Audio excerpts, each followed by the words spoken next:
The agricultural industry is under attack, especially local farms. Why does this matter? What kind of impact is this going to have, not just on our country, but on the world? And how can conservatives fight back against this attack by preserving and supporting local agriculture? Today's guest, John Klar, just wrote a book called Small Farm Republic: Why Conservatives Must Embrace Local Agriculture, Reject Climate Alarmism, and Lead an Environmental Revival. It's really for the sake of not just the survival of our generation, but our children and our children's children. And he makes the case that we're actually called by God to do this. Very, very interesting and unique conversation that I know you guys are going to get a lot out of. This episode is brought to you by our friends at Good Ranchers. Go to goodranchers.com. Use code Allie at checkout. That's goodranchers.com, code Allie.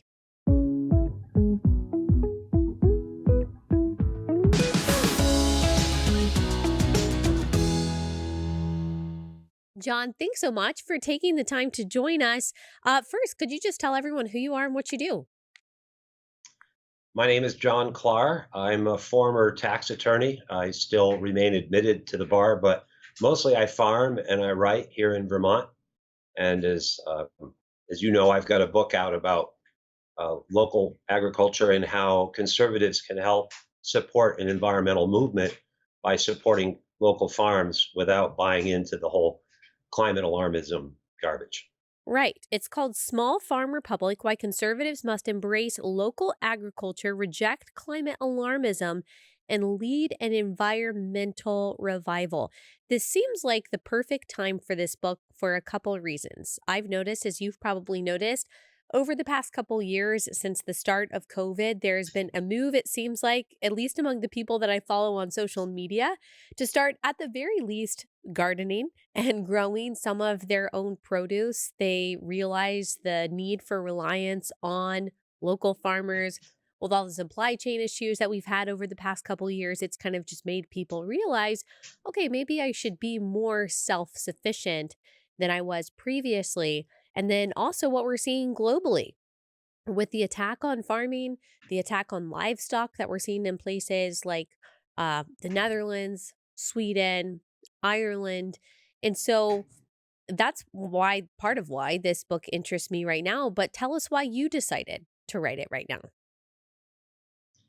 Well, actually, I've been working on it for several years. I didn't plan to be a farmer, as the book relates how I ended up in it as a lawyer.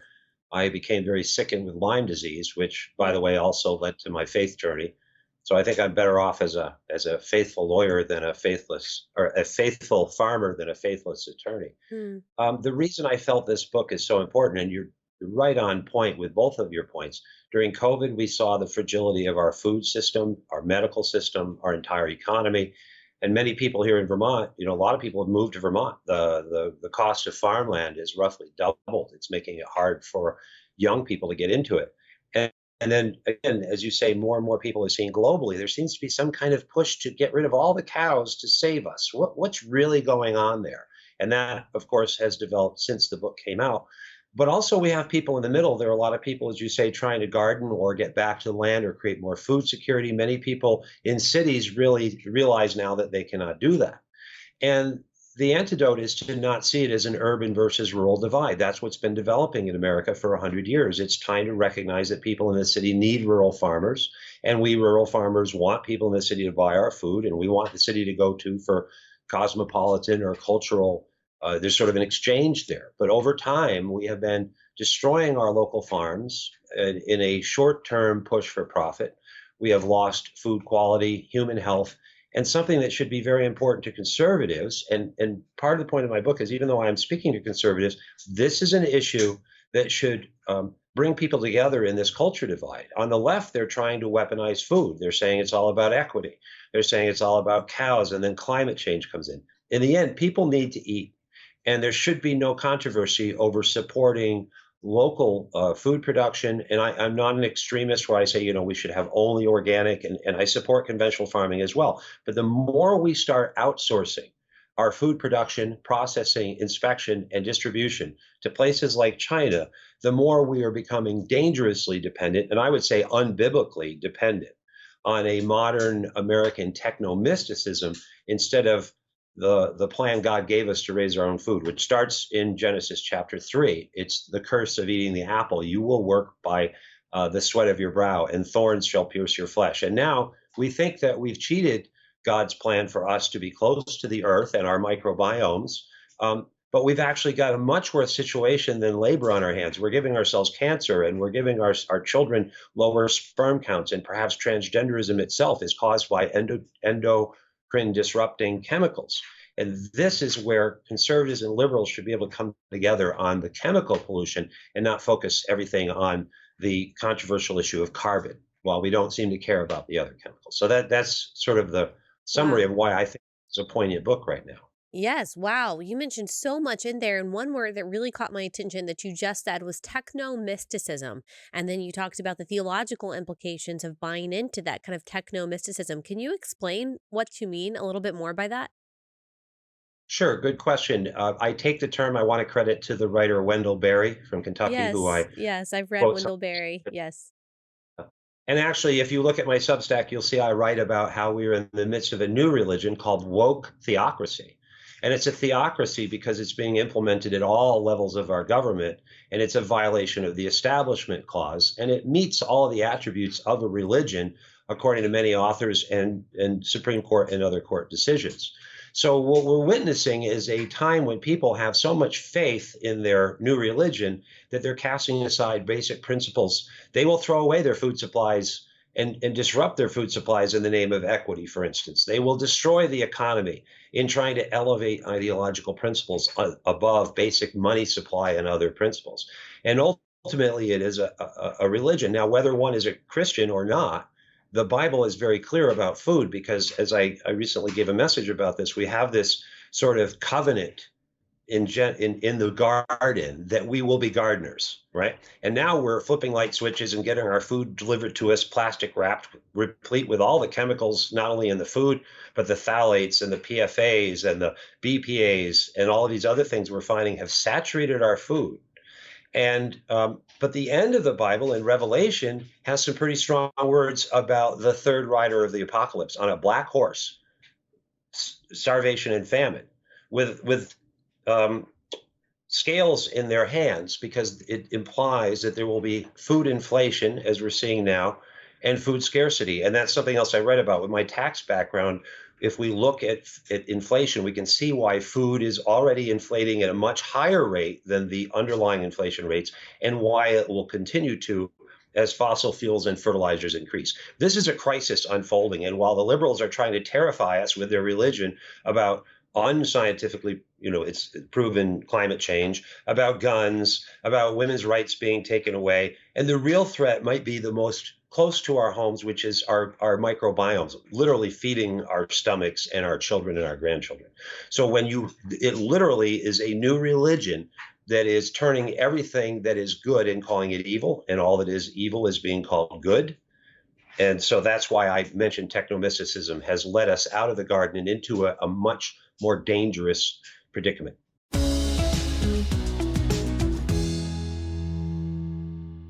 Okay, y'all, first sponsor for the day, one of my favorite companies, and that is Range Leather. This is a great place to get a Christmas gift. Whether you're a related bro or a related gal, this is a great place to get leather earrings or leather hats or any kind of leather product that you can think of, wallets, belts, they've got it all. And this is a company run by people who share the same values that you and I have. They're fans of Relatable. They make all of their stuff out of Laramie, Wyoming. So another American made company that you can support. It's a great year to make sure that all of the gifts that we are buying our loved ones are from companies that share the principles that we do. So you can do that by going to rangeleather.com/Allie. You'll get 15% off all of their products. Rangeleather.com/Allie. Rangeleather.com/Allie. So, what is your response to those who say, to the so called scientists, who say, while local farming is bad for the climate, it's bad for the environment? In Ireland, there was this terrible story of apparently killing livestock there, and we've seen that actually. throughout the world, throughout Europe, Ireland's agricultural sector accounts for 37.5% of the country's greenhouse gas emissions and faces stringent cuts to meet climate targets. Irish farmers could be forced to cull cattle to meet climate goals. So, this is something that's happening in several places because of apparently the emissions of the cows. What do you say to this, to those who say, well, we're just trying to save the world and save the environment by culling this cattle and clamping down on local farming? I would say Romans 8:28, that what they mean for ill, we can use for good. Um, this is a great opportunity for us as Americans, of wherever your faith or political or other background is, to see exactly what a big lie this is. It is not true that local farming is more destructive to the environment. In fact, they use CAFOs, or confinement feed operations, to label all cows evil. But as I document in my book, using the other books of people much more intelligent and trained in these areas than I am, who study soil, who study cows, it's pretty clear that there's something else going on here. This isn't about saving the planet at all. You said in a recent interview that you like 4th of July because you like fireworks. Well, I don't want to take your fireworks away, but if we really wanted to save the planet, wouldn't fireworks be one of the first things to go? Maybe lawnmowers, maybe golfing or skiing or other things that consume fossil fuels and deface the environment without producing food at all. But yet we're going after cows. In Ireland, it's particularly striking. Holland is the other place. Ireland's particularly striking because a lot of that milk and dairy production and meat production is grass fed. And there's a huge difference between taking a cow and sticking it in a prison like factory, and then bringing its food to it, and then bringing its manure elsewhere. And then the food you bring is made with grains, which are destroying the planet in their production. All right, GMOs, chemicals, glyphosate, et cetera, and all the fossil fuels to boot. If you just put 20 or 30% of our cows, there are 94.5 million cows in the country, back into rotational grazing the way God intended, the way we broke it with industrial technomysticism, you would sequester more carbon than in about 10 years than we've ever generated in the entire industrial revolution. Solar panels don't do that. EV cars don't do that. And industrial farming doesn't do that. And we have the science. And we need to rebuild our soils because we're losing soils tremendously. Nobody talks about the soil erosion. You don't replace soils with spray-on chemicals from, DuPont and Monsanto. You use manure, and you let the cows spread it for you. You have healthier meat. You have healthier animals. You have an economy that's local. Everybody who's bashing cows are all pushing for a giant globalist solution. And as Wendell Berry points out, you don't feed the world, you feed the local. And that's how you feed the world. And Right. you don't save the world from pollution, even if global warming were being caused at the rates they say, which it clearly isn't. But even if you don't solve the problem at a global level. Individual responsibility, and my decision to cut back on how much I pollute, or how many flat screen TVs I own, or what I eat for food, these are how we make the differences. And we actually see that when government tries to instill its moral code, its new climate morality, its new animal morality, it's a Mhm. cornucopia of causes. When they try to apply it to people against our wills, people rebel. And when they try to impose water restrictions, for instance, in California during droughts, water use went up because it's the tragedy of the commons. People tend to be resistant and oppositional. If you help people understand why it's in their self-interest, like I'm trying to do in this book, conservatives have a tremendous amount of self-interest in their local food supply, and they should figure that out and see that for personal health and for food security.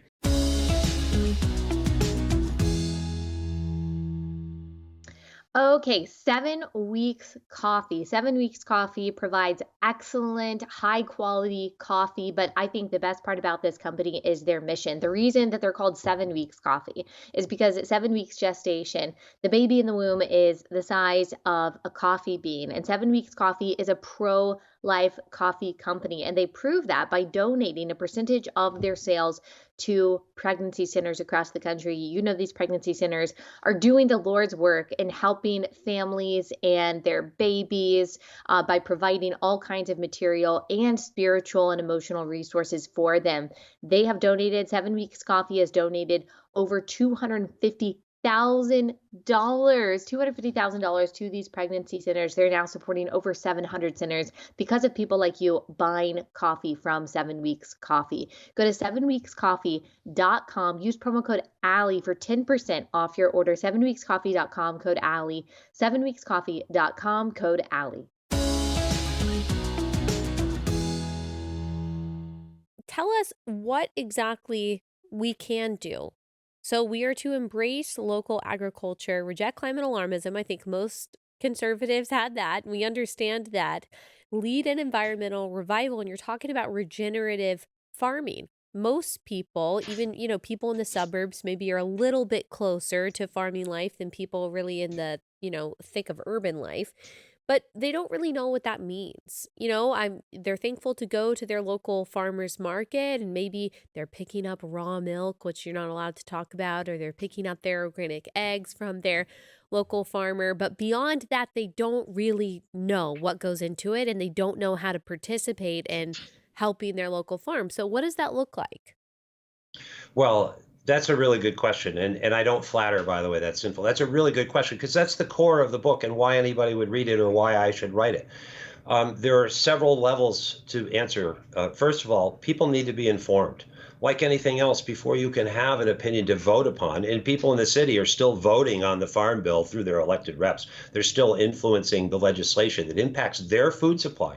So the idea that you are disconnected from your farmer is actually an idea of the adversary who lures you into thinking somehow the farmer is your adversary. As Wendell Berry observes, for decades we have lamented the loss of the family farm, and yet we keep losing them. Why is that? And the answer is that for decades we've had policies in our government, and this is where I want to avoid the yawn, but we have subsidized monocultures and industrial farming at the expense of small farms. This has not been a free market agrarianism.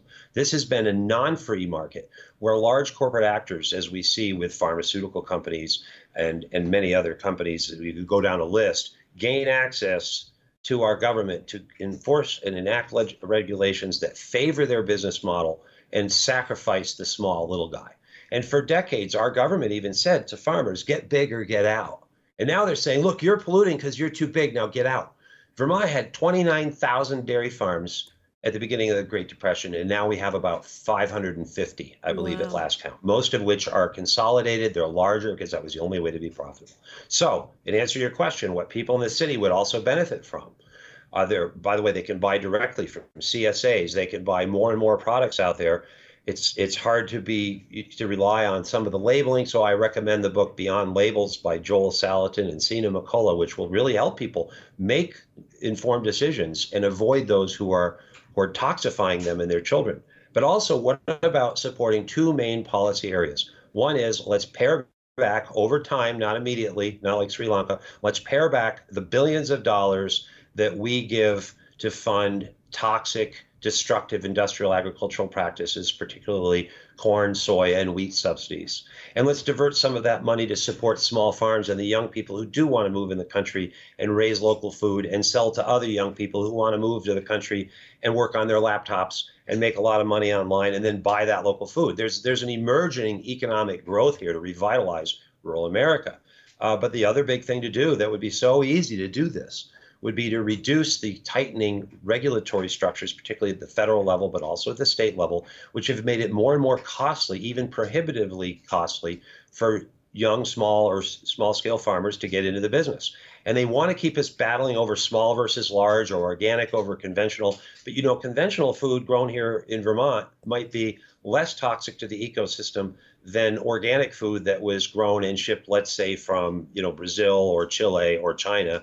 Even if I could trust that labeling, it's more complex than that. But so we have to come together and not allow these false divisions, including over race.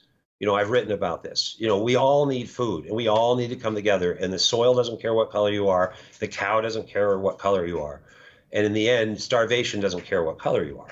So everybody has a stake in it. So the first thing is to get educated. The second thing is to pare back federal subsidies of toxic food production that's destroying the planet and our animals and our health. And the third is to reduce the regulations for small producers. We realized during COVID that we don't have enough processing facilities right here in Vermont. And we have more local processing in Vermont than a lot of other states. Many states are in a crisis, and they had to kill animals. And our entire system came to a halt of meat processing, and we increased our beef imports from Brazil 57% in 1 year and our farmers got dumped on, and our Yeah. consumers saw inflation, and the food processors that are the middle between the farmers and the consumers are milking it just like they've milked the milk market.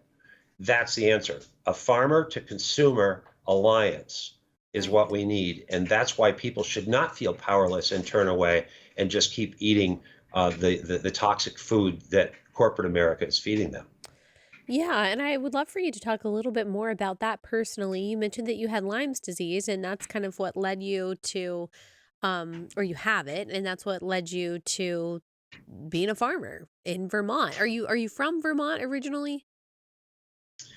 I'm an odd animal. Like we see much as people move around the country. If you're born in Vermont, then you're condemned for being a nativist, but you're only allowed to call yourself a Vermonter if you're born here. I was conceived in Vermont and born in Connecticut, so I'm a Vermonter by birth and a Flatlander. They call us out of staters by birth, and a Vermonter by conception. So I guess it depends on when life begins. In my case, I am seventh generation Vermonter right here on the land I'm sitting on. I've been on, I'm renting here, but we own land still that's been in our family for 7 generations. And I have many family members here. And yet I've lived in the UK, I've lived around the country, I've lived in Connecticut. And so the Lyme disease was a gift in a way because I was working 80 hours a week and I was really stressed out. And so when I got really sick, I decided I needed to be more physically active. And so I moved to Vermont where I was originally sort of thought, it's always been sort of my home. So if I can do it, anybody can do it, by the way. And that's part of the message of the book. A lot of people are jumping off the cliff to raise their own food or to live in a rural area.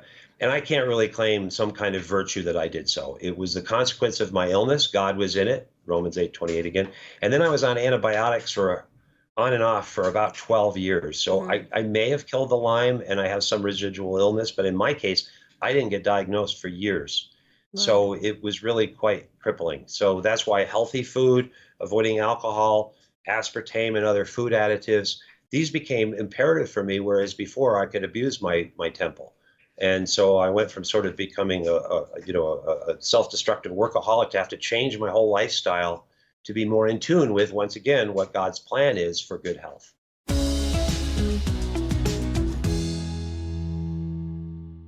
All right, let me tell y'all about Good Ranchers. As you know, I've been telling you for years at this point that the Stuckey family is obsessed with Good Ranchers. It's what we rely on to eat the meat, all of the meat that we eat in our home. It's from Good Ranchers because they get all of their meat from American farms and ranches. And that is not true when you go into the grocery store. Even the meat that says made in the USA, it usually just means packaged in the USA, not that it's actually from American farms and ranchers. So if you care about supporting American industry, then you should get all of your meat from Good Ranchers. They've got a really good deal going on right now. You can save an extra 10% on every order, an extra 10% on every order with my code Allie. And okay, related gals, this is a really great gift for your husband or for your dad. They can get that box of meat sent to their front door every month. So you've got better than organic chicken, great beef steak, all that good stuff. Just go to goodranchers.com. Use code Allie for an extra 10% off. Goodranchers.com, code Allie. And tell me a little bit about this PETA cease and desist that you received. Well, I don't know. Are you afraid to talk about it? You might get sued by PETA. You've already Oh, proven to me you're kind of a feisty one, so I think you're yeah, taking it on with both horns. So in I'm answer to trying. that, I was in another interview where I commented that the climate warriors, including the so-called animal rights activists, are not standing up to protect the cows in Holland and Ireland, as you mentioned. John Kerry recently said this is coming to America. We may have to close farms, they're saying. Cows are the solution, not the problem. So what are they really doing? And so when I made a comment in an interview that PETA and others, they don't point this out, but they actually are calling to kill the cows. If you're going to take 200,000 cows out of Ireland, you could let them die of old age, or you can send them to the abattoir to be, slaughtered. But you're certainly not going to put them out to grass, and it's expensive, to feed these animals. These animals, I have 16 cows. They eat a lot, okay, and so the whole idea that you're going to get rid of animals in the name of saving them is completely convoluted. And so now PETA then a couple days ago sent me a letter from their lawyers saying that they were going to sue me for defamation if I said this because PETA never says we're going to kill the animals. No, they don't, but they do because by their omission, and same with the climate people, and they're not talking about where these animals are to go. And implicit in this is a very interesting question for, theologically or philosophically, is what rights animals have, if any, and in the name of universal rights, is it beneficial to basically kill all the cows and all the sheep and all the pigs to eat that, and we're supposed to eat soy formula or fake meat? Is it really helping the animals if we eliminate their life? We want to take care of them better, not eliminate them entirely.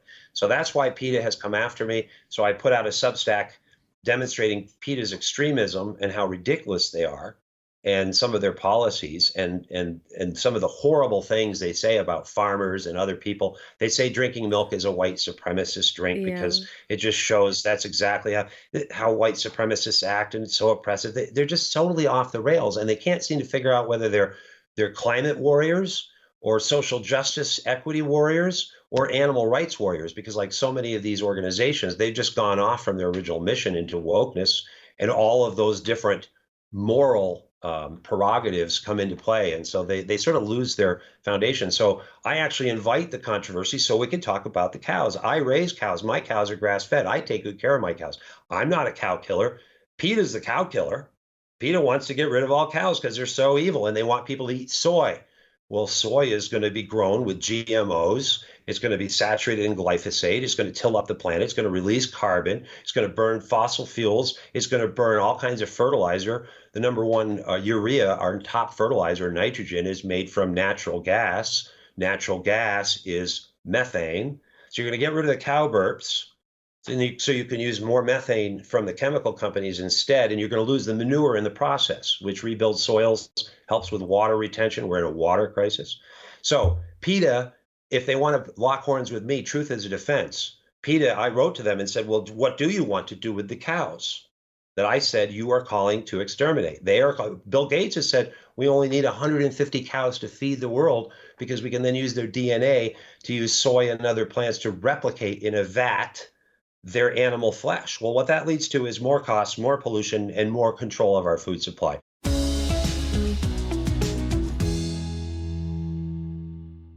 Okay, let me tell y'all about my Patriot Supply. So we've got a box of my Patriot Supply stowed away should things ever hit the fan or for whatever reason we can not access our food supply. And hopefully that's never going to happen, but you just never know. The only thing that we know at this point that we can predict is that things are unpredictable. We just don't know what the future holds. So if you just want to make sure that your family is taken care of when it comes to their food supply in emergency situations, then you should get an emergency food kit from my Patriot Supply. It's good for 30 years. I recommend getting the 3-month emergency food kit and get one kit for every member of your family. That's how you make sure that they are taken care of. It's an investment that you just won't regret.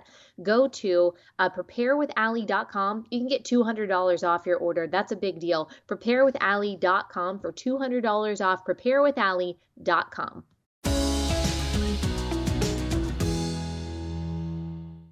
So PETA says, this is according to Fox, that they are against the killing of the 200,000 cows. They call it ridiculous. They said that these are government kill squads. They won't help. They say that they advocate for diet change to help climate change, not for killing cows. But what you're arguing is that they essentially are by saying we shouldn't be eating anything from cows. We shouldn't be getting our dairy from cows. We shouldn't be getting our meat from cows. That is going to eliminate the need for cows, and then that would lead to the termination of these cows' lives. So what you're trying to argue is that PETA doesn't realize or doesn't admit that what they're advocating for will actually lead to the execution of all of these cows, right? Well, and it's pretty obvious to you and your viewers that that's the case because it's their position is completely illogical. And as I outline in my my second to last Substack article, they take the same posture with bees. They say they take the same posture with elephants. Elephants should be killed rather than held in a zoo, they say. No animal should be used by any human for food, for clothing, for anything. Well, where do the animals go? In the case of bees, they've asked for people to boycott honey because of the mistreatment of bees. And yet the honey industry is where most of the money is raised to figure out what's going wrong with the bees and to help the health of the bees. We have crops that are dependent on bees. How are they going to eat their plants without their bees? So, but where do they think the bees will go if they are not used to produce the honey, the profits of which is being used for research to help bees? I mean, it's simply sort of back to what I was saying about the wokeism, that it disconnects completely from the common sense in pursuit of these goals. That, you can't allow. PETA says on its website that every animal has a right to basically self-determination and to lead a free life. Well, who's going to feed them? Cows, they need to be milked or they die, and they need to be fed huge amounts of food, and they have been domesticated for tens of thousands of years. So it is an impossibility.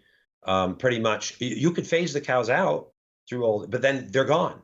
So in the name of protecting animals from slaughter or other things, which can be done in very humane ways to afford them a meaningful life, farmers are stewards. Good farmers really do care about our animals in ways that nobody else can really understand when you buy it chopped up in a store. So I think that PETA sounds more like those they're very distant from the reality that, and Yeah. I had not read that quote, by the way. And that's a nice way to try to thread the needle, but it doesn't work. If you get rid of 200,000 cows, you're going to be, by one means or another, by hook or by crook, you're calling for getting rid of all animal um, industry for all animals. And that's very Right. clear from their websites. So Right. I'm advocating, actually, I'm kind of on PETA's side in a way. I'm advocating I totally agree to reduce animal cruelty. My whole battle here in Vermont for on-farm slaughter traditions has been to preserve the best life possible for an animal. I consider it part of my faith to be reverential and steward that animal who dies that I might live. That's the balance in the middle. And if PETA were really advocating for animals, then they would be, as you say they are, at the forefront of defending these cows. And then I'll praise them if they do that. But Yes. ultimately, if their goal is to get rid of all cows, you see how it's kind of they're talking out of both sides of their mouth. It doesn't make sense at all. Right. I think a lot of people really see the need for relying on our farmers. A lot of my sponsors on this show, or a few of my sponsors on this show, are about localization and relying on local food sources. And I'm very thankful. I'm very thankful that conservatives, that we've kind of started talking about this, that we've opened our eyes to this. But a lot of people just don't know how to do it or what this means. And that's why you wrote this book. And I'm very thankful for that. And it's amazing just to hear how God used something that was meant for evil, that was meant for harm, like a terrible disease, and then led you to be a farmer and then led you to also spread the message about the importance of local farming. And I'm very thankful for that. So, if you could just tell everyone again the title of your book, where they can get your book, when it came out, all that good stuff. Can I plug my book? It's got a pretty cover too. Yeah, of Joel course. Salatin, a fellow Christian and a libertarian, wrote the foreword. Um, Joel and I don't agree on all issues, but we agree on the importance of farming. It's available at Amazon. It's available through my website, also smallfarmrepublic.com. And my Substack is also called Small Farm Republic. I'm happy to keep writing about current events as they come up. And I'm sure we're going to see more about cows. And I ask people to pay attention to cows and the whole cow dialogue. What's being said about cows and what is the truth about cows? And you'll learn a lot about what's going on with the climate globalist warriors. Well, John, thank you so much. I really appreciate you breaking this all down and taking the time to come on. Thank you so much for having me. It's been an honor and a pleasure. God bless you. Thank you.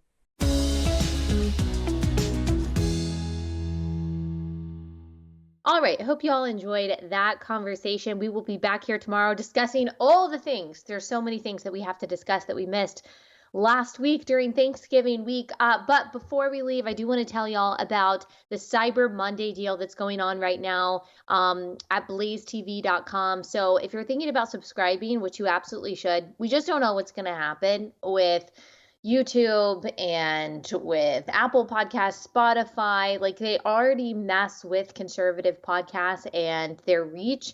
And so there could be a day when you're just not able to access this podcast and the other conservative shows that you love through your normal channel. So you just need to make sure that you are subscribing to Blaze TV. That's how we stay on air. That's how we continue to communicate to you guys if we are censored, if we are taken off these normal kind of mainstream channels. And they've got a deal right now if you subscribe. So if you go to blazetv.com and you use code Cyber Monday Cyber Monday 30. Cyber Monday 30. If you use that code at blazetv.com, you can get 30% off your subscription. So this is a great gift to maybe your family members that don't have a subscription, or your friends. This is a great gift to yourself. It's a great gift to us to make sure that we can always communicate with you no matter what the censors do. Also, just a reminder, we've got merch, great Christmas gifts. You go to alliemerch.com. I think there's still a sale going on. Check the description of this episode, and if there's still a code that gets you a discount off of the merch, we'll put it in there. alliemerch.com for all kinds of really cute merch. And we have some Christmas merch from last year too that you can still purchase if you'd like. All right, that's all we've got for today. We will see you back here tomorrow.